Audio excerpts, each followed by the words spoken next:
Hare Krishna everyone, welcome to Wisdom, the nectar from senior devotee experience with Srila Prabhupada. Today we have special guest, His Grace Balabhadra Bhattacarya Das.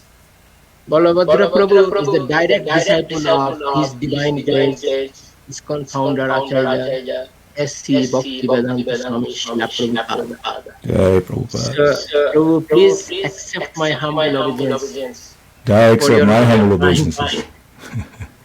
presence here. I am so glad you are here and talk about Srila Prabhupada that will help in the new generation. We start with his great biodata with Dipashwari Radhika Devi Das. I invite her to start. Thank you. Haribo Mataji. Hare Krishna Prabhu, Jai. Dandavat Pranam. Accept my obeisance, glory to Prabhupada. Please extend humble obeisance to your lotus feet and all glorious to Srila Prabhupada. Long time I haven't seen you, so happy to see you. Yes. Very nice to see your appreciation. Yes. And it is my pleasure and honor to reading Balabhadra Bhattacarya Das biography. Hare Krishna. Haribo. Balabhadra Bhattacarya Das was born in 1951 in East Point, Georgia, a suburb of Atlanta. As an African American, he experienced the ritually charged 1960s.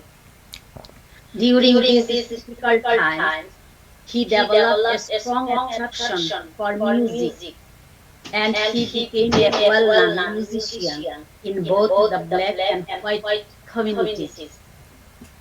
After he graduated from high school in 1971, he decided to pursue his music career seriously. He then moved to Florida as the drummer for a popular rock band, living in Panama City, Florida. In 1970, his dear mother passed away during his senior high school year, which deeply affected him. She was a powerful influence on him due to her humble and loving nature. The following year, 1971, while still living and performing in Panama City, Florida, his father and older brother passed away, which caused him to re-examine his view of life and its purpose. Up to that point, he only had a Christian idea of reality. As a child of 12 years old, Balabhadra Das decided to no longer attend church. He had questions regarding God's origin, and no one in the church could provide for him conclusive and convincing answers. Then in 1971, he began practicing transcendental meditation as a student of Maharishi Mahesh Yogi. Here he felt that he had found a more profound research for his search for higher knowledge concerning God's existence. But again, he was disappointed. So his search continued. Then in the fall of 1972, he met a devotee of ISKCON who introduced him to Srila Prabhupada's teaching and the chanting of Hare Krishna. Balabhadra Das started regularly attending the temple, and by divine arrangement, he walked only a couple of blocks from the Atlanta temple.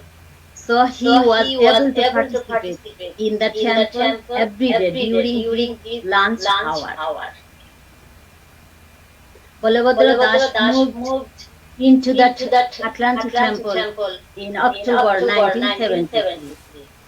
He received initiation from Srila Prabhupada in July of 1974 during the Chicago Rath Yatra. He served as a brahmachari from 1973 until his marriage to Her Grace Gandhari Devi Dasi in 1981. After joining the temple, Balabhadra Das gave up his successful music career and focused on Harinam Sankirtan and book distribution.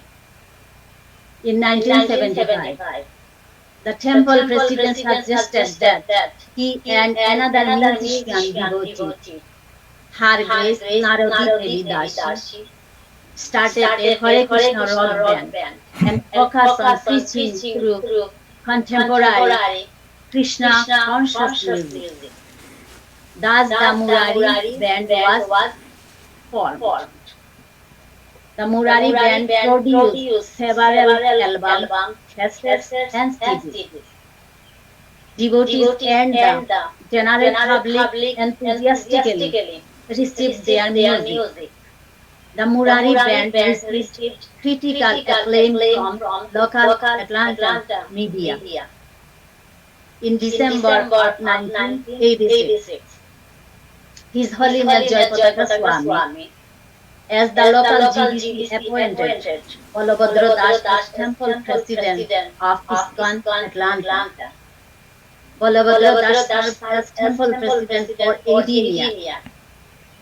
After retiring as temple president, Balabhadra Das founded an organization in his hometown of East Point, Georgia, that focused on empowering at-risk youth. His organization received funding from the United Way. Balabhadra Das served as 15 years as the chairman of the Interfaith Coalition for Prevention, a federally funded general organization focused on addressing the needs of Atlanta, Georgia's underserved community. Balabhadra Das served on the North America BBT Council, the ISKCON Foundation, and the ISKCON Strategic Initiative. For the past 5 years, Balabhadra Das has served as temple president and board chair of ISKCON Philadelphia. Balabhadra Das recently accepted the post of president of the Vedic Friends Association. He is the only African American leader of a significant Hindu Vedic organization in North America. The Vedic Friends Association represents a distinguished group of Vedic scholars, including His Grace Sri Nandanandan Das, Stephen Kenneth, His Grace Dhruta Karma Das, Michael Cromo, Padma Bhushan Sri Bamana Shastri, David Crowley, and Jyotish Khavindra Rishi, Jeffrey Armstrong, and several other noted scholars. Balabhadra Das conducts regular public harinams, online and in-person classes, and continues to produce Krishna conscious music. Thank you very much. Thank you. Thank you, Maharaj. Appreciate it. Hare Krishna. Thank you.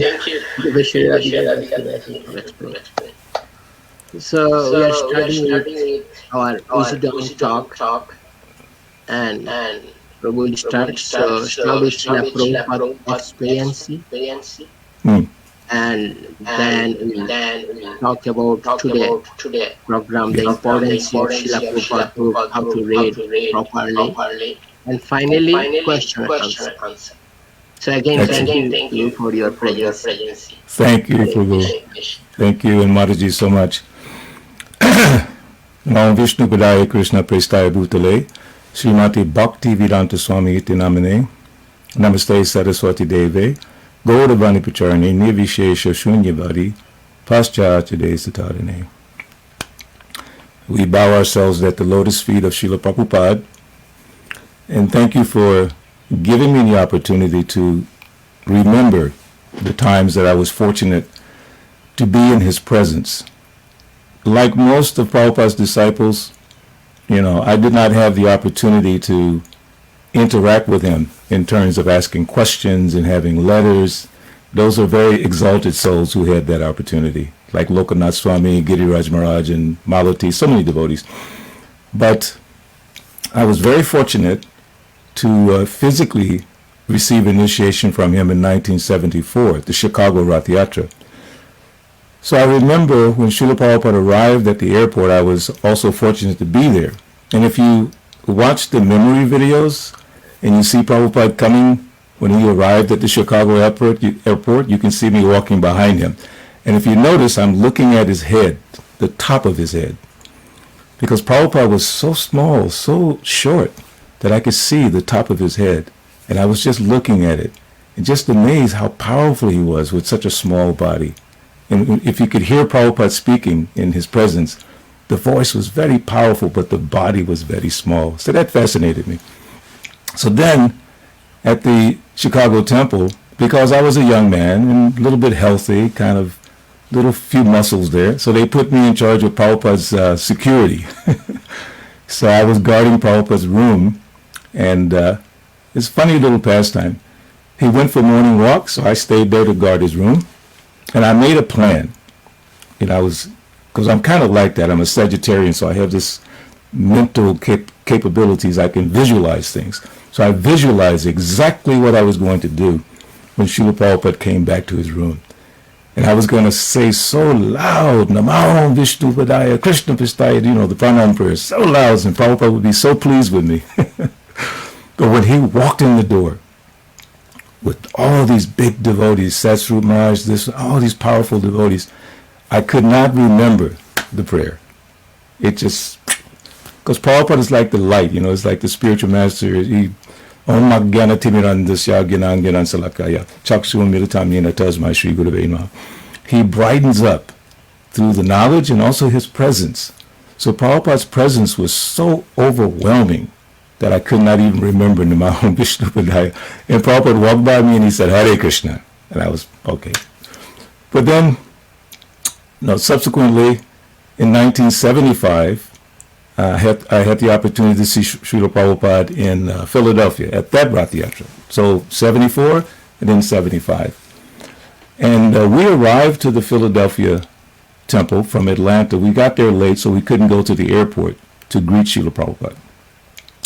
But fortunately, the temple president, Rabindra Sarup Prabhu, my dear godbrother, he asked would you like to clean Prabhupada's room? Of course. So we went and cleaned his room. And just so happens, Prabhupada's coming back from the airport. And all the devotees were still coming back from the airport. So it was just Srila Prabhupada, the driver of the car, maybe one other devotee, the few devotees from Atlanta, and 2 or 3 devotees from Philadelphia. We were there to greet Srila Prabhupada when he arrived. It was so beautiful, so nice. And then Prabhupada gave a wonderful arrival address there. And then that's 1975. So now in 1976, the first time that I went to Mayapur, to India, Srila Prabhupada was there. Of course, he passed away in 1977. So I believe we were in Mayapur for almost a month. It was several weeks we were there. So every single day we heard Srila Prabhupada give lecture. And it was just so beautiful. And then from Mayapur we went to Delhi. And in Delhi, this is the first time I met Lokanath Maharaj, because I was saying I heard your interview with him, and it was just reminding me of the first time I met him in Delhi. So in Delhi, there was an arrangement for Srila Prabhupada to have a big pandal. I think that's what we say in India, right? Pandal. Big shamiyan. But it was in the Ram Leela Maidan. And in Delhi, sometimes the wind blows very heavy. So we were there, And everything was set up so beautifully, and then this big wind came and blew everything down. The whole tent, everything was blown down. So we were doing kirtan on the stage, myself and some devotees there. And then Lokanath Maharaj came up to us and said, "What is this?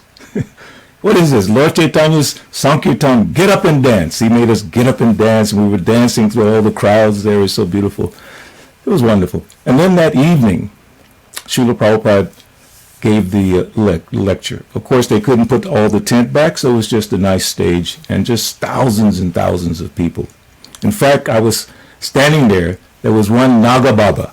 Everyone knows a Naga Baba, naked Babas, okay? Standing there listening to Prabhupada. I was like, wow, he was practically naked. So then I was given the opportunity to go on the stage by my temple president. I'll never forget this.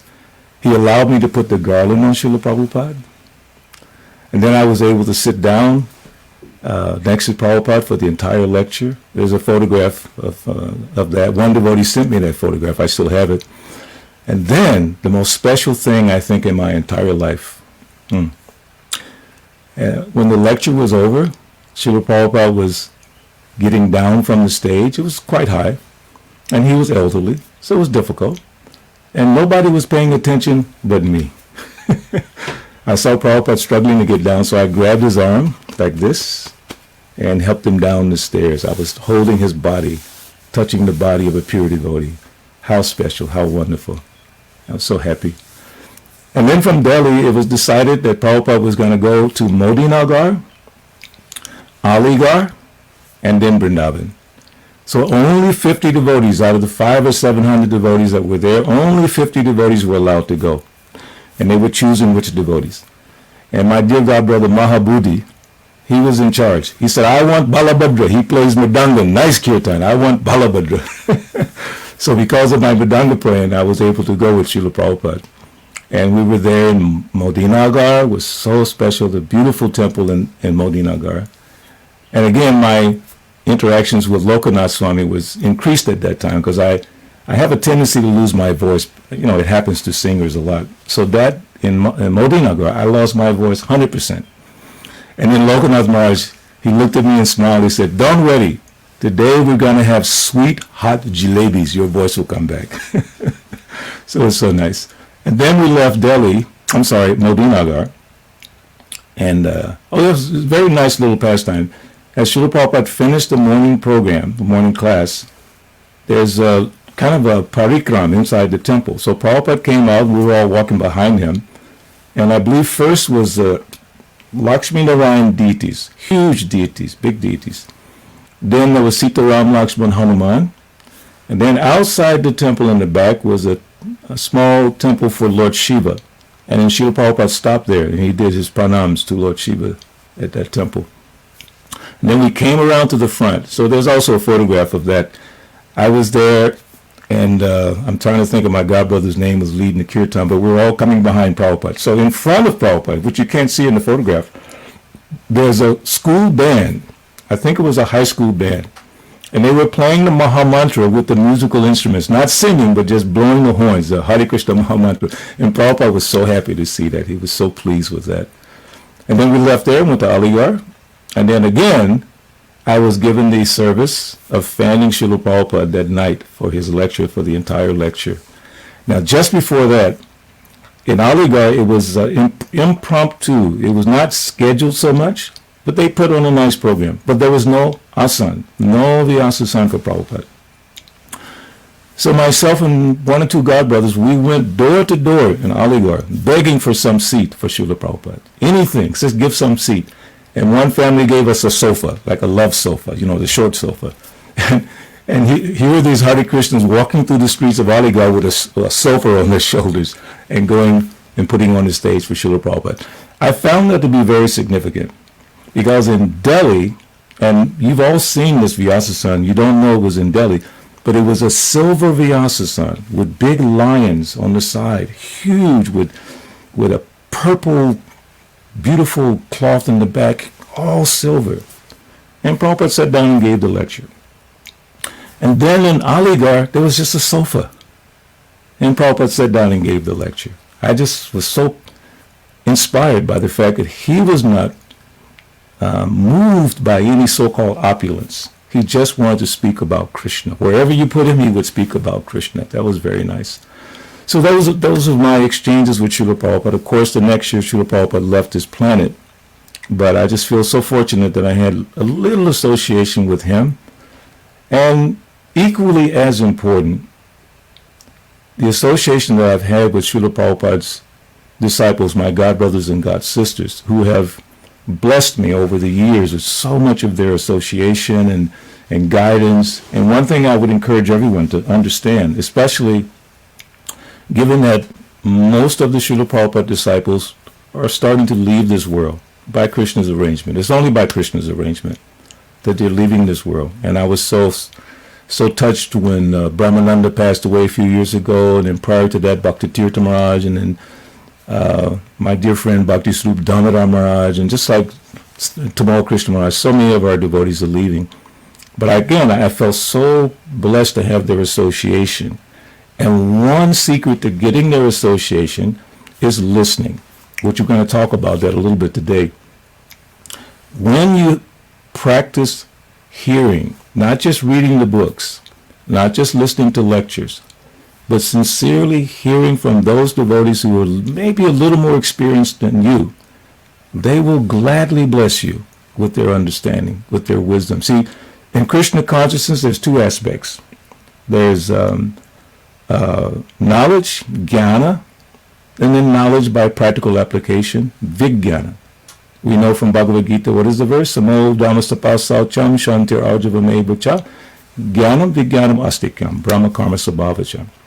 So that vijnana, okay, knowledge is one thing, acquiring knowledge is one thing, but applying that knowledge and then you get realization is a different thing.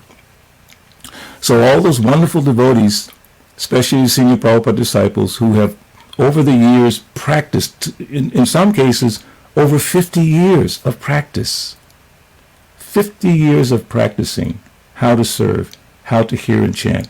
So then if you have a humble demeanor in front of those devotees and you inquire submissively, they gladly bestow their blessings upon you, their wisdom upon you. But if we're a little bit, if we become too proud of the gyan, of the knowledge that we've acquired, and we don't listen, and maybe that gyan has not turned into vigyan, it's just more or less superficial. You know, we know when we're trying to become educated, because I never went to college, I just finished high school, started doing music, but you know how much difficulty it is to acquire knowledge. And that's the whole process, academically acquiring knowledge. So in Krishna consciousness, we can do something similar. We can academically study this philosophy. That's fine. That's the initial stages. But now we have to practice it. So those devotees who have developed some transcendental expertise in the practice of Krishna consciousness, you can enhance your life so much by their association. So from that, I'd like to maybe go into our topic for today, which is basically seriously studying Srila Prabhupada's books. Is that okay, Prabhu, that we go for that? Yes, thank you so much. Thank you. So the idea of studying Srila Prabhupada's books. Let's go back to the first verse of Bhagavad Gita. Not the verse itself, but in the purport to the first verse of Bhagavad Gita. Very first page, not the first page of the book, but the first verse, first purport. What does Srila Prabhupada say about the importance of seriously studying his books? This is from the purport. He says, Bhagavad Gita is the widely read theistic science summarized in the Gita Mahatmya, glorification of the Gita. Now this is very important. There it says that one should read Bhagavad Gita very scrutinizingly with the help of a person who is a devotee of Sri Krishna and try to understand it without personally motivated interpretations. Now this is what happens a lot of times when we're reading any book. Sometimes we see a word and we think we know the meaning. So therefore we proceed with our efforts to understand it without knowing the meaning of the word. So our understanding will be not defective, deficient, not fully developed. So let's look at this one word, and I'll give you a little bit of a insight. I looked it up on the database. This one word appears more than 250 times. One word. So that means it's a very important word. That word is scrutinizingly, which is in that verse. I'm sorry, in the Prabhupada's purport. So what does it mean? We've heard the term scrutinize. So scrutinizingly. So scrutinize means to examine or observe with great care. Inspect critically. So in a mundane comparison, we know what that means. If you're going to buy a car, you scrutinize every detail, especially if it's a new car. And as Prabhupada used to say, a nice car like Mercedes. He called it nice car. Rolls Royce or Mercedes, nice car. So you scrutinize every part. Why? Why do you scrutinize? Why? Because you're going to spend your money, your hard-earned money, or you're going to get it on credit and you have to really pay all that money, so you really take the time. So in Krishna consciousness, sometimes we don't take the necessary time, we don't apply the necessary scrutiny, and we jump. We want to read very quickly and get through the whole thing so we can know it in sequence and know the stories and the pastimes. Nah. Look at every word. I think about this often, and I share with devotees. Srila Prabhupada sacrificed so much to scrutinizingly present this philosophy. Not, as they say in the mundane world, not a cursory presentation, but a very strict. And he himself said, this is not my language, English. Not his first language. And there will be many literary discrepancies in what I'm trying to present. But honest people, honest men will accept it as an attempt to glorify the Almighty God. As Mataji was reading in my biography, the little introduction, that I wanted to understand God even as a young child. And no one could explain God to me. Because in the Bible, in the first page of the Bible, it says God stepped into space. He stepped into space, separated the darkness from the light, and then began his creative process. But my little mischievous brain at 12 years old had a question. Where did God step from? It says he stepped into space, but where did he step from? And it also says he created heaven and earth at that point. So if he created heaven and earth, and you say he's in heaven, no, that's a place beyond heaven. Obvious, it says it in your own book. But nobody could explain that. In fact, they told me, just shut up, forget it. You shouldn't worry about this, forget about it. I said, no, I want to know. So understanding God is the purpose of life. Atato Brahmajigyasa, the spiritual understanding of life, who we are, our relationship with God, and how to serve in that relationship.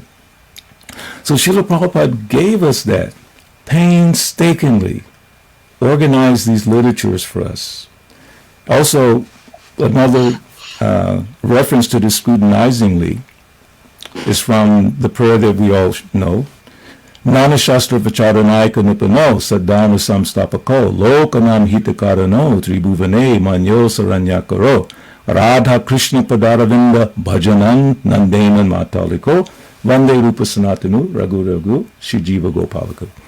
I offer my respectful obeisances unto the six Goswamis, namely Sri Rupa Goswami, Sri Sanatana Goswami, Sri Raghunath Bhatta Goswami, Sri Raghunath Das Goswami, Sri Jiva Goswami, and Sri Gopal Bhatta Goswami, who are very expert in scrutinizingly studying all the revealed scriptures with the aim of establishing eternal religious principles for the benefit of all human beings. Thus, they are honored all over the three worlds.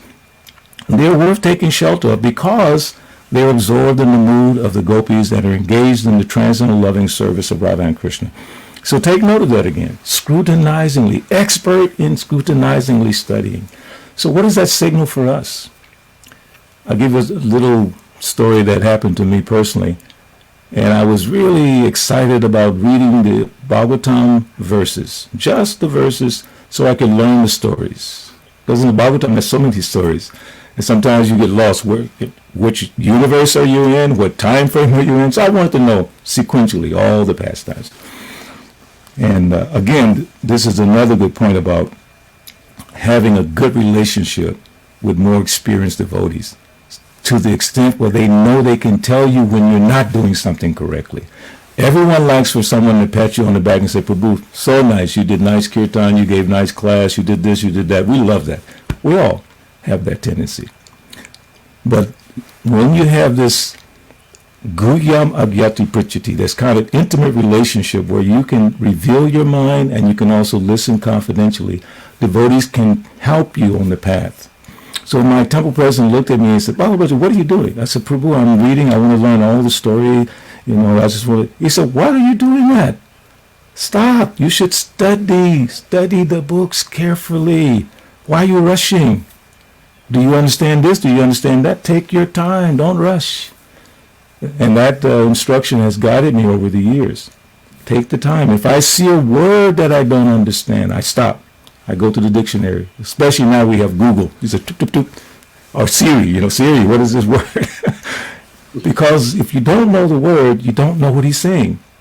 Another quick example. Many years ago, because I was a Sankirtan devotee for many years, and I had the great fortune of doing Sankirtan with Vaishya Sikha Prabhu, Swarvas Prabhu, the temple president of Los Angeles, Tripurari Maharaj, all these big devotees. I was blessed to have their association. So one Saturday afternoon, when we took our little break after Sankirtan, we had the habit of reading together. There's another good point. Spend some time reading together with devotees. So we were reading together, and I forget exactly where we were, but a word came up in the purport. And that word was tantamount. I had never seen that word or heard that word, tantamount. What does that mean? So we were all sitting around trying to figure out, what is Prabhupada saying here? Tantamount, what does that mean? And we figured it out, we found it, we looked it up, because we didn't have Google. This is like 1970 something, right? So we finally understood it meant basically something which is equal to the other thing, tantamount to. Doing this is tantamount to that. And we looked at that word and went, oh my God, look what Prabhupada is saying. It was like the sky opened up because we took the time to scrutinizingly study. So that has been my humble practice for many, many years, is just take the time, worship this philosophy with your intelligence. Of course, in the Bhagavad Gita, what is 1870, adeshate cha ya imam dhamyam sambadam avyayo jnana yajnana tenaham istasham iti memati. And Krishna says, and I declare that he who studies this sacred conversation of ours worships me by his intelligence. So we have intelligence. Krishna's given it to us. Okay? But do we use that intelligence to worship this philosophy? One word of caution to all of us, and I said this recently in a class I gave in Philadelphia. We don't own this philosophy. Think about this for a second. You need to think about this. We don't own this philosophy. Okay? We didn't put these books together that all of us are studying. If you notice behind me, I have Prabhupada's books and everything. So I didn't write these books. Srila Prabhupada even said himself, I did not write these books. Krishna has written these books through me. Through me, Krishna has given this knowledge. We have to be careful as we're speaking about the philosophy, as we're given the opportunity to give lectures, whether on the internet or personally. We have to speak with great humility. Okay, to this philosophy, we should always be humble. It's not coming from us. It's coming from Srila Prabhupada, through his disciples, through us. And we're trying to repeat, like Prabhupada said, like a parrot or a peon. The mailman is like a peon. He brings the mail, puts it in your box, and he's gone. So we bring this philosophy, we study it, we acquire some level of, what's the right word for this? Organized thinking. We put it together in a nice organized way, systematic way.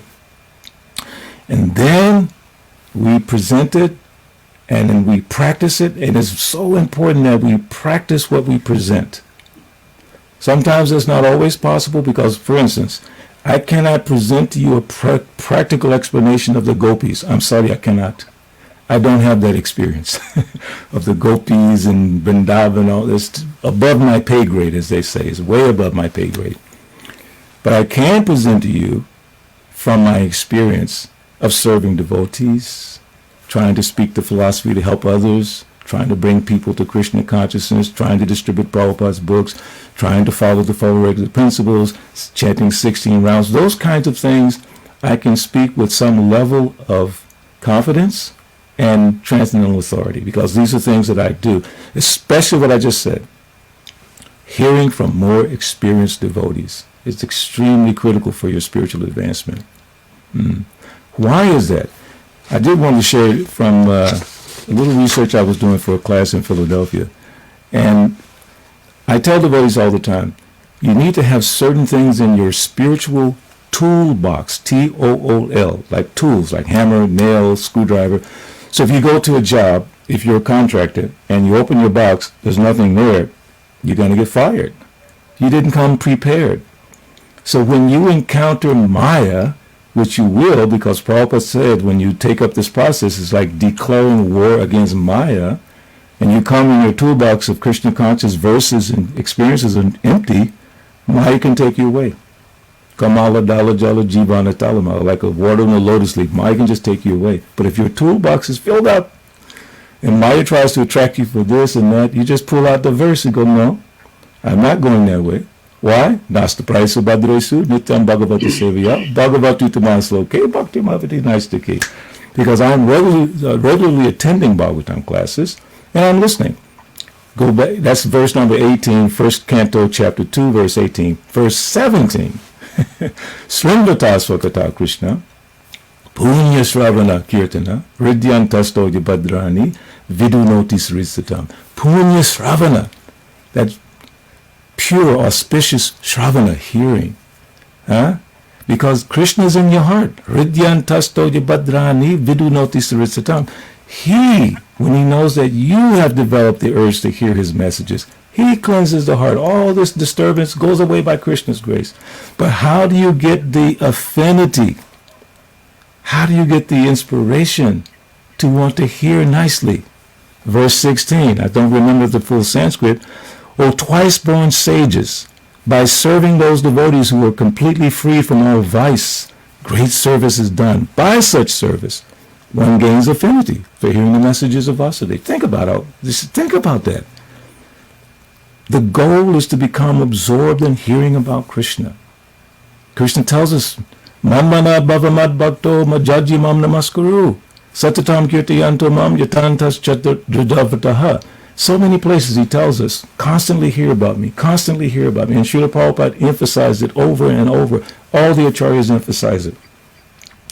But we still have difficulty in really listening, really attentive hearing and chanting of the glories of the Lord. Not, as I said, in a cursory manner, in an intellectual manner, in a educational manner. That's not good enough, but really listening. Srila Prabhupada said that his Guru Maharaj liked him so much because Prabhupada, would sit and listen. Prabhupada said, even though I could not understand Guru Maharaj, he was speaking on a very high platform. And we all know, if you read the Brahma Samhita that we have in ISKCON, practically you need a dictionary the whole time you're reading. It's so sophisticated. But Prabhupada was listening. And Bhaktisiddhanta saw that he was listening. And that's why he was able to move forward. So we have to really dig deep into our hearts and be careful that we respect this philosophy. We give our heart and soul to this philosophy because Srila Prabhupada gave it to us. He says in the beginning of the 7 purposes of ISKCON, what is the first one? To systematically propagate spiritual knowledge. Systematically propagate. So he wants us to be very, very attentive, very careful, very direct when we're studying these books. And the last point I want to make is that if Prabhupada gave his life, especially for the Srimad Bhagavatam, okay, when he came to the West, he only had Srimad Bhagavatam. He did not have his Bhagavad Gita. He must have had a copy of Chaitanya Charitamrita because he said Even though he had great difficulties on Jaladuta, he said, I am feeling solace, comfort, by reading Chaitanya Charitamrita. So he had his research books with him, Chaitanya Charitamrita, books by the acharyas like that. But the main books that he had was Srimad Bhagavatam, 3 volumes. He sacrificed to come across the ocean, heart attacks too, very uncomfortable journey to bring the Bhagavatam to America. And then he himself went out and sold those Bhagavatams. He actually sold the set to the captain of the ship. Pandey, I forget his name, something like that, Pandey. And then he was going to the bookstores in New York selling the books. You know one reason? Because that was all the income Prabhupada had. He had no other income. He didn't have any job, no people giving him money. He had to go begging, distributing his books. And he showed us the path, how important those books are. So I say, if we don't take the time and study all the things that Srila Prabhupada put in his books with great difficulty, as I said about the Goswamis, expertly, scrutinizingly presenting this. If we don't take the time to do it, then it's not a good credit to us. And we say we're following Srila Prabhupada. So I'm just humbly saying to all of us, including me, make a commitment to study Srila Prabhupada's books completely, word for word. Make sure you understand everything. Because, here's the last point. I said last point, but I just thought about this point I wanted to make. Breathing air, eating food, drinking water. Are we not attached to doing that? The answer is yes. Because we don't eat food, we don't drink water, we don't breathe air, we die. It should be that critical to our existence. If we don't read Srila Prabhupada's books, we die. It's like not having air. So it should be just like the necessity of having air, the necessity of reading Srila Prabhupada's books every day. So with that, I'll conclude, and hopefully some of you might have some questions. Thank you, Prabhu. Okay, thank you so much for your wonderful explanation and expensive Srila Prabhupada. This is great. So now start with some questions here. So first question goes like this. What things most attract you to join Hare Krishna movement? You know, it's very interesting, because I didn't like prasadam. When I first came, they gave me a plate of halava, and I'm coming from the African American community, and I was an entertainer, and I was into all that kind of stuff. So I'm looking at this plate of stuff, and it's like, what the heck is this? So I took it. I humbly took it, walked down the street, and threw it away. I'm not proud of that, but that's exactly what happened. But what attracted me mostly, 2 things.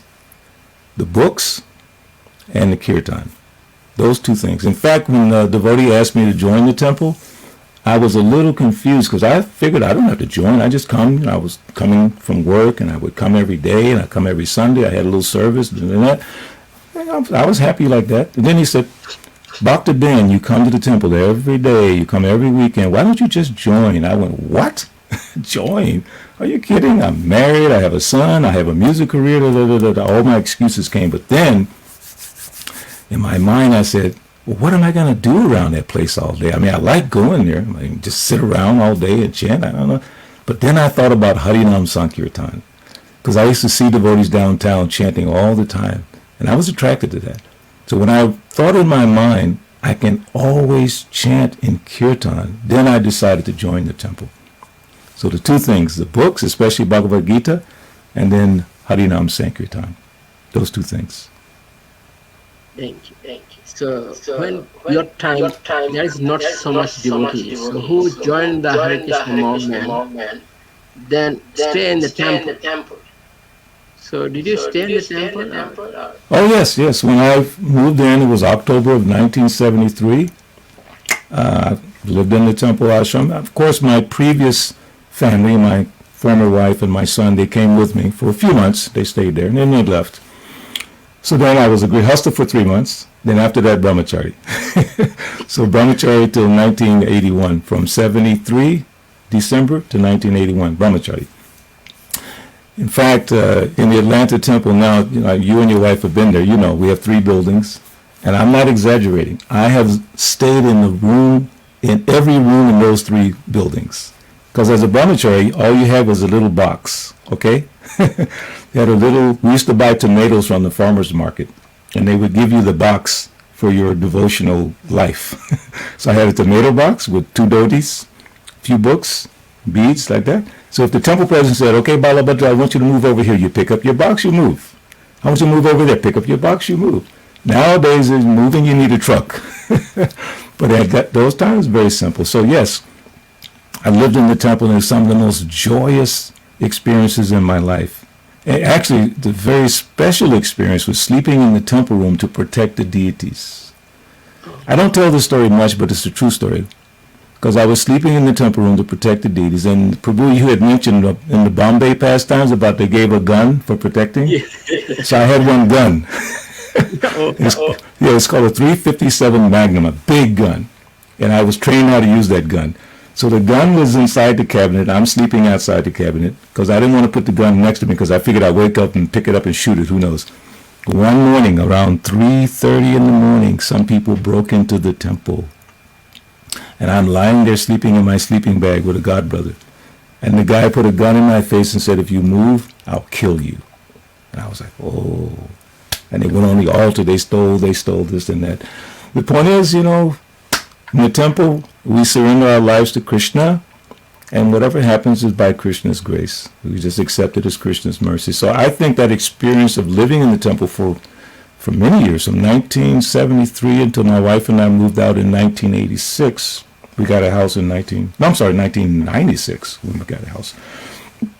All those years of wonderful, wonderful experiences. Being close to my godbrothers and godsisters and second generation devotees, so many wonderful experiences. So I think it would be beneficial for all devotees to try to spend some time staying in the temple, even if it's just a weekend, like a weekend retreat within the course of a year. And I think it's important for the temples to make that arrangement so devotees can come with their families and stay and just experience Mangalarti and all those kinds of things. So very special. Thank you. Next question is, when you join the Hare Krishna movement, ISKCON, if any issue with the family, from family side? Honestly speaking, because I was into the hippie culture and in music culture, I didn't really care about my family much at all, to be honest with you. Because after my mother passed away, everything else was like, I didn't care. Even when my father passed away, it was different. When my mother passed away, my whole life was like shattered. She was the biggest inspiration prior to Srila Prabhupada. So she wasn't there. And I know if she had been there when I joined the temple, she would have been very happy for me because she always encouraged me to go forward. Like when I started music, I told her I wanted to play the drums. And my mother didn't have much money. Even though she was a college graduate from a very prestigious female college in Atlanta, Spelman College. But she married my father, who was factory worker. So she humbled herself to serve him and serve the family.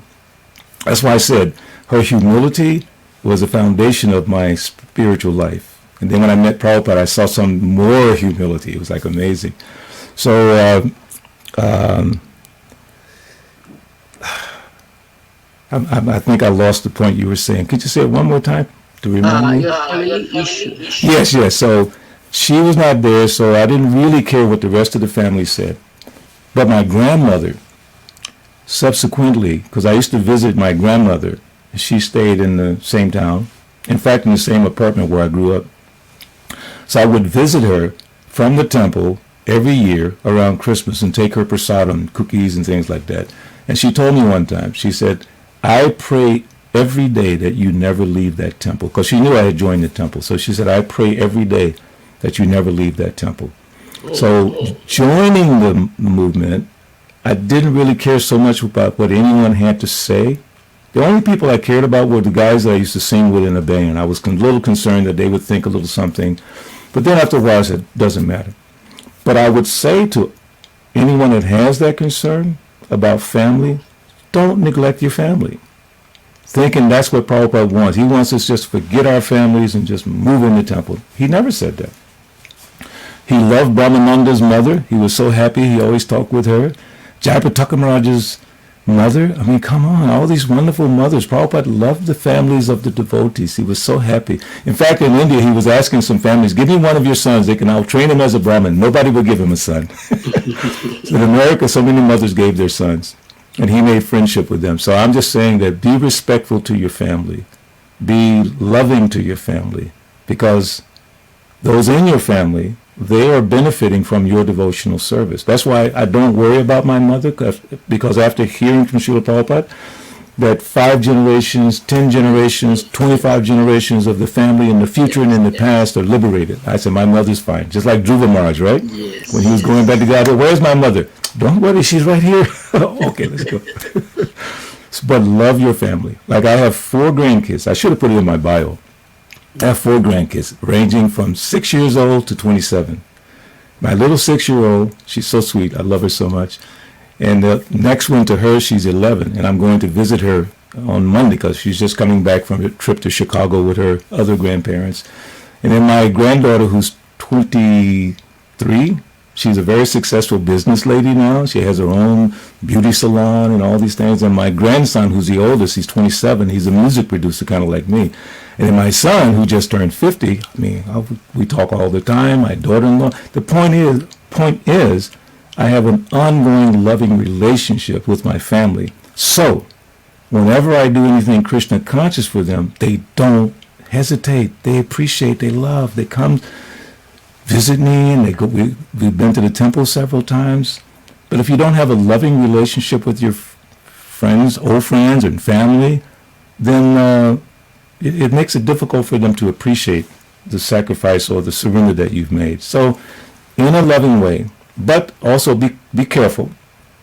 You don't want to fall back into bad habits by association, because we know in Shastra it says, you should try not to associate with material-minded people. You want to be careful of that.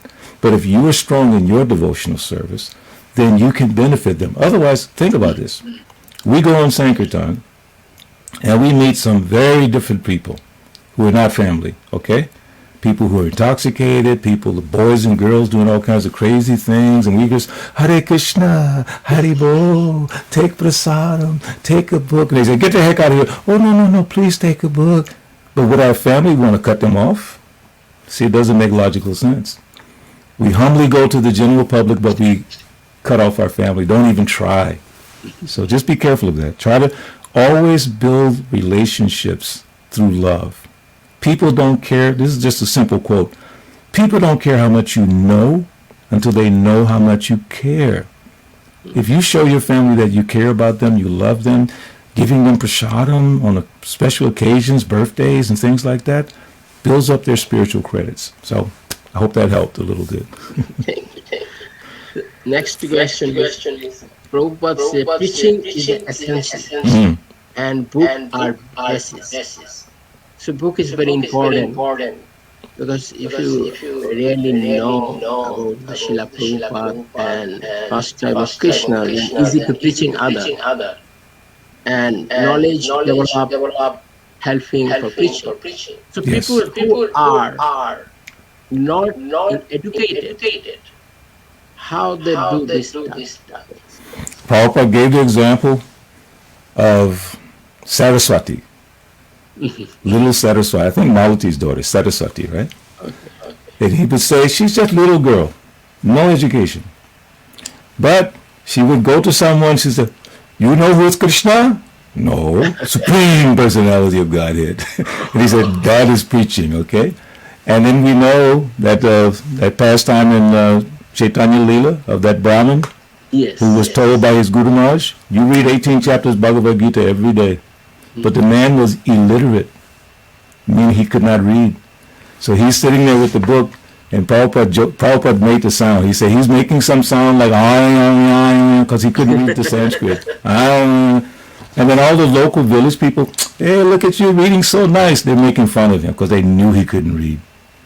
And then when Lord Chaitanya Mahaprabhu came to him, And Lord Chaitanya asked the same question. Brahman, you're reading so nicely. But he was not saying it in a negative way. And the poor man said, and I cannot read, how can I read? I don't know how to read. But my Guru Maharaj told me every day I must read 18 chapters. So I'm trying. And Chaitanya Mahaprabhu said, interesting, you cannot read, but why? I see that you're crying sometimes when you hold this book. Yes, because when I think of Parthasarathi, Krishna driving the chariot for Arjuna, taking orders from Arjuna, my heart becomes overwhelmed with joy. Lord Chaitanya said, he is the real student of Bhagavad Gita. He understands. It's not about having an intellectual mind and, high degrees, big degrees from this university, that university. It's about submissive oral reception. Those are the words. Submissive. What is submissive? Think about humility. Chaitanya Charitamrita goes in great detail about humility, the Trinadapi Sunichayana, but it goes in more detail. The tree is so humble, no matter the weather, no matter people cutting it, it's just humble. So when we are approaching this philosophy, approach it with humility. And guess what happens? And also, enhance that by service, and enhance that by loving service. Te sam satata yuktanam bhajitam priti purvakam dadami buddha yogam tam yena mamupayanti te. Te sam satata yuktanam bhajitam priti purvakam. Bhajitam priti, with love and devotion. Not just I'm going to do the work, I'm going to whatever. Loving devotion. Then dadami buddha yogam tam. So even if you're not intellectually inclined, you don't have a big degree, you're not even really good at organizing, when you want to give a little talk or something, you don't know how to put the notes together, don't even worry about that. You focus on loving devotion service to Krishna. And reading Prabhupada's books is loving devotional service, serving the deities, serving the devotees. And then Krishna will give you the understanding. See, here's a problem. Some of us depend on our intelligence, our so-called intellectual capacity. We think that's a prerequisite to understanding Krishna consciousness. It is good. No problem. It is good to have a, intellectual bent of mind. But it's not absolutely necessary, because Krishna, even if you don't have that ability, Krishna can give you the knowledge. There's a purport, I was trying to remember it, where Prabhupada says, even if you're not able to hear and understand properly, just by service, Krishna will carry you through. What is that verse? What is the Sanskrit? Now I can't think. I preserve what you have and I carry what you lack, Krishna says in Bhagavad Gita. So whatever you have, whatever you come to Krishna with, he preserves that. And whatever you don't have, Krishna provides that. So you don't have great intelligence? Don't worry. When time to speak on behalf of Krishna, he's always there. If you're trying to speak on the mundane platform, maybe you forget, maybe you remember, that's okay. But if you're trying to speak to glorify Krishna, he will be there for you, guaranteed. Thank you. So next question is, Prabhupada will lots of book. And new devotee, which start with which book your advice? Oh, what an incredible question. Because I had the great fortune of being the Bhakta director in Atlanta for many years. And I studied how to do that from Danavir. At that time, Danavir Prabhu, but now Danavir Maharaj, because he was the main person developing the Bhakta program. This is before the Bhakti Vriksha program, Bhakta program. So when I had my students, who I was in charge of, the first book we always started with was Nectar of Instruction. Very first book. And then, of course, we're reading Bhagavad Gita, but I made sure that they studied Nectar of Instruction. So along with Bhagavad Gita, along with Srimad Bhagavatam, I highly recommend Nectar of Instruction. Nectar Devotions a little bit later. It can be done anytime. Any one of the books can be done anytime. But if you want to get a good foundation in the practice of devotional service, that's Nectar of Instruction. It's very, very powerful. There's so many verses there, and we know, what is that? What is that? Dadati pratigrinanti bhunte pujayate. In other words, giving gifts in charity, receiving charitable gifts, revealing one's mind in confidence, listening confidentially. What's the other one? Who knows? Giving prasad, receiving prasad. That's the easy one, right? So all those are the practices of devotional service. So when you're practicing devotional service, then when you go to the next level, Bhagavad Gita is the next level, and after that it's Srimad Bhagavatam. Then there's teachings of Lord Chaitanya. It's like almost like a system. And you don't want to jump around too much. So if you want to get a good foundation, I would say Nectar of Instruction. It's not a long book. It can be read in a couple of days or so, but it'll give you a good foundation. Then, of course, Bhagavad Gita. But as the sweetness, the transcendental sweetness, Krishna book. Yeah, when I joined the temple, we had a practice. All the Grihastha devotees would sit together at night with hot milk and Krishna book. So that's the habit I've developed over the years. Because the Krishna Leela that's in the 10th canto is in the Krishna book. And Prabhupada summarized the 10th canto for our transcendental inspiration and encouragement. He gave us Krishna book. So, but studying very carefully all those things, starting if you can with Nectar of Instruction. That would be my encouragement. I'm sure you would get different viewpoints from different devotees, how they may have started, but that's the training that I had with the young people that I was training in Krishna consciousness. Nectar of Instruction and Bhagavad Gita. Yeah, most of the Nectar of Instruction and self-realization. Science of Civilization, a wonderful book, yeah. Wonderful book. So next question is the Grihastha ashram. How you balance your spiritual life and your Grihastha life? Can you say that one more time? Your voice broke up a little bit. In Grihastha ashram, how you maintain spiritual life and also your society. Oh, how you maintain both of them, right? Yeah. Now Krishna says that. Yeah, he talks about that in the Bhagavad Gita about balance. You know, one who is tempered in his habits of eating, sleeping, mating, recreation, all those things, balanced. So if you're in a Grihastha family situation and you want to remain on the highest spiritual platform, it's not the fault of the family that you may become distracted. It's not the fault of society that you may become distracted. And kind of in the old days, some people would say, oh, it's the women who are causing problems for the brahmacharis. That is ridiculous. So some of the older sannyasis, they were trying, oh, you brahmacharis should come out of the temple. These women are going to drag you down. It's not the women dragging us down. It's our own lack of practice. Okay? Krishna did not tell Arjuna, okay, you should leave the battlefield because there's too much of a distraction here. You have to fight with 640 million people, and most of them are going to die. I think it's better you just go back home and sit down peacefully and think of me. He didn't say that. He said, you get up off this chariot, get up from that seat, and you fight, but remember me. So that is the instruction. You go to work tomorrow, okay? You take care of your family. You do all the things, maintain your house, okay? Like in my case, I do music. In fact, I'm sitting in front of all my music stuff is in front of me here. And I do it, but it doesn't take me away from Krishna. If you go to work, why should it take you away from Krishna? Why do you want to blame your work and your co-workers and your family? Oh, these things are distracting me. I want to just sit down and chant. Prabhupada would say, no. He said, no. You do it and you remember me, because that's what Krishna told Arjuna. We say we're reading Bhagavad Gita. Jnana Vijnana.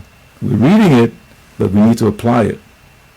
And you look at what Krishna's telling Arjuna, because Prabhupada says, we didn't have the fortune to be in Arjuna sitting there and Krishna's talking directly. But if we study and hear Bhagavad Gita the way Arjuna heard Bhagavad Gita, then you have the same benefit. So whatever Krishna's telling Arjuna, he's telling you and I. Get up from this thing, stop crying, pick up your bow, because Arjuna had dropped his bow. He was like crying, he was all completely, his hands are sweating, he was like, oh, Sishastiham Savinam Tvam Prapanam, now I'm surrender to you, please tell me what to do. And Krishna told him, first of all, you're a fool. You're lamenting for that which is not worthy of grief. Those who are wise lament neither for the living or the dead. And basically he said, get up from here and just fight. So my point again is that whatever it is you have to do in life, you do it. Okay? And don't blame others. The blame goes on us. They say the onus of proof is on you. And the thing is so wonderful. If you can do this, If you can do your regular services and duties and remember Krishna, and you've developed that Vigyan, then you can help bring others to a higher platform of devotional service. That becomes a motivation. Motivation is, I want to become determined in Krishna consciousness. Kabe habe bola se dinama. When oh when will that day be mine? When oh when? And I'm just struggling trying to get to that platform. I'm doing everything I can to get to that stable platform so I can do my service to my family, to my job, to society, and I always remember Krishna. So here's the last point. That test, which is people in your family, in your job, that's just testing you, making you stronger to become more Krishna conscious. Don't blame them. Thank them. Oof. Yes. Nice. Similar same question, another question asking. That one is, if family member, one person is the devotee, and other is non-devotee. In this case, how handle the situation? You say non-devotee. You say devotee. The so-called non-devotee, if he's in your family, is devotee. We have to remember everyone is devotee. So we're seeing some devotee, some not devotee. That means we're still struggling with the neophyte. I'm not insulting anyone, but we're still struggling with the neophyte consciousness. Because on the highest level, which is way above our head, Majjamadhikari, Uttamadhikari. Uttamadhikari sees everyone as devotee except himself or herself. Everyone is devotee much better than me. You can imagine, what Prabhupada saw when he saw his disciples. He would say, Malati Prabhu, Brahmananda Maharaj, Kirtananda Maharaj. He would call them Maharaj and Prabhu and all these. You can imagine the joy he felt in his heart seeing these wonderful devotees. My Guru Maharaj just sent you. Jaipataka. You come from Lord Chaitanya. He sent you. My Guru Maharaj just sent all of you to help me. He said that many times, So the advanced devotee or the advancing devotee stops seeing, friend, enemy, devotee, non-devotee. Oh my God, Bhagavad Gita is so wonderful. What is the verse? Anyways, Samadarshina. Samadarshina means seeing with equal vision. Vidya Vinaya Sampane, Brahmane Gavihatini, Sunichaiva Sapakecha, Pandita Samadarshina. So the learned sage sees equally cow, dog eater, son, father, cousin, job. The problem again is us. You say one family member is devotee, the other one's not. They're both devotees. That one's just, he forgot or she forgot. Now what is your job? Help them to remember. Oh, that's too hard. Here's a Christian phrase I love, and I've said it so many times, devotees like this. When God wants to send you a present, a gift, he wraps it in a problem. I'll say it again. When God wants to send you a gift, he wraps it in a problem. You think it's a problem. It's actually a gift. So that non-devotee family member is a gift. What is that gift? Let me see if I can help them become Krishna conscious. Quick example, there's a devotee in Mayapur right now. His name is Balabhadra. If you've been to Mayapur in the last few years, you might have noticed him. He's a white American devotee, and he makes the morning announcements sometimes with a little bit of a southern accent. Like in the south, we have a little accent. So his wife, Chaitanya Rupa Devi Dasi, they're both in Mayapur right now. She speaks perfect Bengali, it's incredible Mataji.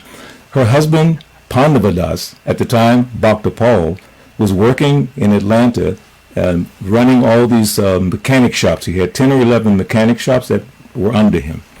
But he was not interested in Krishna consciousness. Example based on the question the person's asking. He was not Krishna conscious. She was very Krishna conscious. She was so Krishna conscious, every day on the way to work, she came to Mangal Arti in the temple. She lived on one side of town. She had to go by the temple every day, Mangal Arti. But she didn't want to force her husband. So she knew he liked music. He had a big sound system. He liked popular music. So she gathered all the Krishna conscious music, including the Marathi band, all the Krishna conscious music that was westernized, contemporary style, like Mangalananda and all these different styles. She gave him the music. And then he loved to eat, so she brought him prasadam. She never tried to preach to him. She just kept giving him prasadam, giving him Krishna conscious music, and now he's in Mayapur balance of their life they're living in Mayapur. It maybe it's an extreme example, but I use her example all the time. She loved her husband so much that she didn't condemn him. She just kept blessing him. Like I told you about my grandmother before she died, I used to give her prasadam, and she blessed me. She's like said, I bless you that you never leave the temple. So I'm just saying, be kind to those you think are not Krishna conscious, because they are devotees. And that's the level of realization we have to come to. Everyone is a devotee. And our job is to help uncover that, help them come back to their normal condition of Krishna consciousness. And you may think, oh, they're never going to become temple devotees. Do they have to become temple devotees to be blessed by you? How many people on the street you meet, they're not going to become temple devotees, but you take the time to bless them. So you bless your family members. Prasadam, you find something that they might like in Krishna consciousness and you give them that. That would be my encouragement. Do not see them like that as non-devotees, because that's not the vision of a devotee. Pandita, Samadarshana. Okay, our last question. Yes. So what is your advice to the new generation? Oh my God, that is such a beautiful way to end this talk, right? I would say always be trying to hear from those who are more experienced at practicing Krishna consciousness than you. You notice I didn't say Prabhupada disciples. Right now you're lucky. You have some Prabhupada disciples who are still here. And you can approach them, I call myself a Prabhupada disciple. Anyway, that's the mercy Prabhupada gave me. I'm always available for any devotee who has a question, or you can share my contact information with whoever. I call myself a 24-hour devotee, so anytime, phone call, text, whatever, I try to respond. But my success in Krishna consciousness has been having strong relationships with those that I trust. In fact, I was just on the phone the other day with my former temple president, His Grace Balabhadra, trying to get some clarity on something. I'll call Hridayananda Maharaj to get more clarity on something. I call Bir Krishna Maharaj. And my dearest friend in the world, Jai Pataka Maharaj. He's my best friend in the world. I had 3 best friends. Jai Pataka Maharaj, Bhakti Srupda Maharaj, and Bhakti Tirtha Maharaj. They were like my closest friends. And I'll tell you why, because I served them as if they were my guru. Okay? Because I said in the beginning, I didn't get a chance to serve Srila Prabhupada directly. So after Prabhupada passed away, I made a decision, conscious decision, that I'm going to serve my God brothers, sannyasis, and gurus, just as if Srila Prabhupada. So I didn't feel any discomfort serving them, helping them, because I was doing that before Prabhupada passed away. I was serving the sannyasis. I met Jayapataka Maharaj and Bhavananda Maharaj in 1976 when Prabhupada was there, okay? So I was serving the sannyasis then, so I figured let me continue serving. So because of that service attitude to the more experienced devotees, and again, I'm not saying only Prabhupada disciples, more experienced devotees, I'm able to maintain myself for 48 plus years. And I would say to any young devotee trying to go on this path, it's a difficult path. But if you have someone that knows the path, then you'll be fine. But if you don't humble yourself, nobody's going to waste time with you, believe me. The devotees don't have much time, and you're being argumentative, you're not listening, then it's okay, Prabhu, no problem. Then they'll shake their head and say, Hare Krishna, no problem. Take some prasad. But if you're humble, like what does it say in Bhagavad Gita text, chapter 4, text 34?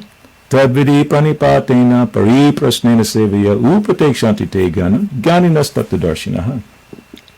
Submissive inquiry to one who has more experience.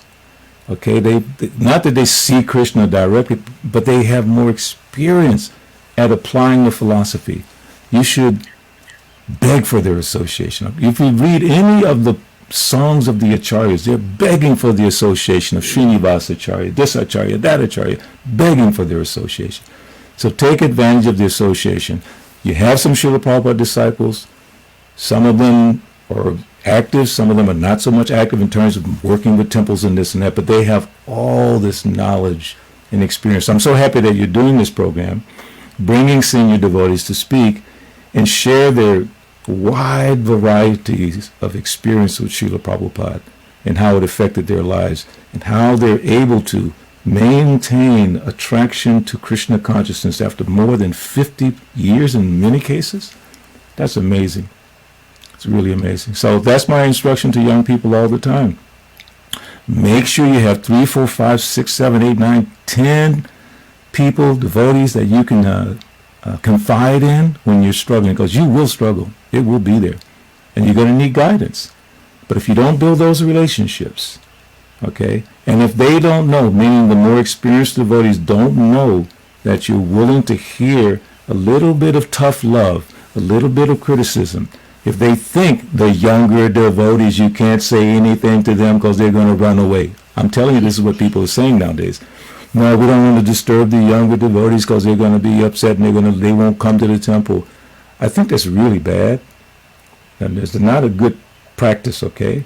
We should build these loving relationships. So with the quote-unquote younger devotees, when we see that they might be heading down the wrong path because we built a mutual loving relationship, I can encourage them, Prabhu, you should think about this, Prabhu, think about that. And even better, they will come to me and say, Prabhu, I was thinking about this. What do you think? Like Bhattacarya Maharaj, I had these little deities. I was running a gift shop, and I had these beautiful Radha Krishna deities. And I don't know, I was so attracted to those deities. But when I'm serving the main deities, Radha Madan Mohan, Gornitai in Atlanta, so I said, Maharaj, I don't know what to do. I really like these little deities. He said, you like them, Balabhadra? I said, yes, but you take them home. And still to this day, I have those little deities. Chaitanya Rupa had them for like 10 years or more. Then she couldn't maintain, so she gave me the deities back. Now I have those same little deities. My point there is, I had the relationship with him that I can confide in him something very personal to me. And he happily gave me the instructions. So my dear devotees, make it a habit to build relationships. Rupa Goswami, that's what I'm saying, nectar of instruction. Rupa Goswami is telling us, Bhunje Bhajayate Chaiva. Give prasad, receive prasad. Give gifts, receive gifts. Open the mind, listen.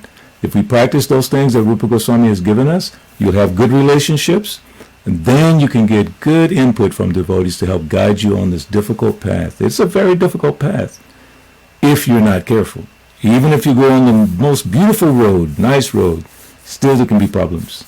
So this path back to God is a very beautiful path. But there's still going to be problems, and you need devotees. But you need to have those relationships. Okay, you want to have a good relationship with me? I'll tell you how. Everyone knows the secret about me. And even Bhattacarya Maharaj knows this secret. I love prasadam cheesecake. And Bhattacarya Maharaj, on my 60th birthday, he's already sick with all this stroke and all this business, right? But he couldn't come to Atlanta. So I'm sitting there, we're having a wonderful program for my birthday. And he wrote a letter to me through his disciple, Mahaguna. And she said, Prabhu, I have a message from Guru Maharaj for you. I said, really? Oh, on my birthday, fine. He said, so many nice things. And he said, I hope that someone remembered to give you cheesecake. And the last time I saw him in America, no, not the last time, but before, when he came to Washington. And I was in Philadelphia, so we went to see him in Washington at the airport. And he looked at me almost with tears in his eyes. He said, Balabhadra, I don't have cheesecake for you. So he went to one devotee's house in Washington, and he kept telling everyone, he said, Balabhadra, we were sitting at the prasad table, now I have cheesecake for you. So all I'm saying is that, you love the devotees, share with the devotees, have good relationships, and have some devotees that you can confide in when you're having difficulties. That's the best advice that I could give anyone. Hare Krishna. Thank you very much for your time and wonderful lecture. Thank you, Prabhu. Thank you, Amarji, for inviting me. Thank you. And thank you everyone for watching. And we are next week also coming one Maharaj from England for nectar. Yeah. Which Maharaj is coming? His name is what? England. He's England based. Oh, okay. No problem. I have to find out. I forgot this name. See, that's Krishna. Krishna's playing tricks because he's not giving the memory. All right. Sometimes he gives memory. Sometimes he takes it away. That's why I keep all my notes because memory's not good, you know. Yes. Thank you. Thank you, everyone.